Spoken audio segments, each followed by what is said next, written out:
2015 সালের 31 জুলাই মধ্যরাতে বিনিময় হয় বাংলাদেশ ও ভারতের অভ্যন্তরে থাকা 162টি ছিটমহল। বাংলাদেশ পায় 111টি, যার সব কয়টি রংপুর বিভাগে। মুক্ত হয় 68 বছরের বন্দি দশা জীবন থেকে।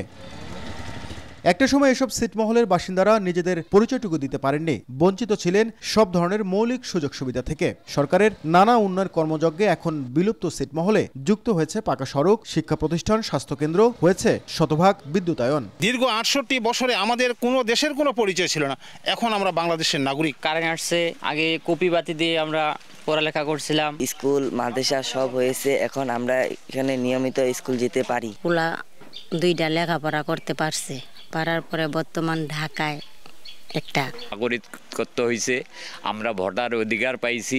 কুড়িগ্রামের ফুলবাড়ী উপজেলার বিলুপ্ত ছিটমহল দাসিয়ারছড়া, এখানে বসবাস করেন প্রায় 15,000 মানুষ। সরকারের সব ধরনের উন্নয়নে অংশী হতে পেরে খুশি তারা। তবে বিলুপ্ত ছিটমহলগুলোতে কর্মসংস্থান সৃষ্টিতে কারিগরি প্রতিষ্ঠান গড়ে তুলতে বিশেষ বরাদ্দের দাবি জানান বাসিন্দারা।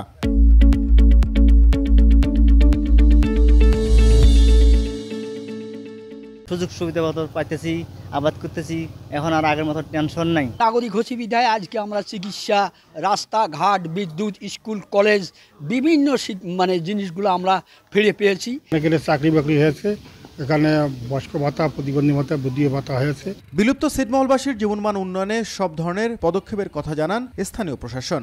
যে প্রায় 30 কিলোমিটার পাকা রাস্তা হয়েছে, এছাড়াও ব্রিজ, কালভার্ট নির্মিত হয়েছে এবং প্রাইমারি স্কুল রয়েছে এখানে 3টি, মাদ্রাসা রয়েছে 1টি, হাই স্কুল রয়েছে 2টি এবং কলেজ রয়েছে 1টি। তাদের ছেলে মেয়েরা উচ্চশিক্ষিত হচ্ছে এবং তারা উন্নয়নের যে মহাসড়কে বাংলাদেশ রয়েছে সেটার মধ্যে তারাও সম্পৃক্ত হয়েছে। 1974 সালে ইন্দিরা মুজিব চুক্তির আলোকে বাংলাদেশ ও ভারত ছিটমহল বিনিময় করে। দীর্ঘ আন্দোলনের ফসল এই দিনটিকে স্মরণীয় করে রাখতে নানা কর্মসূচির উদ্যোগ নেয় বাসিন্দারা।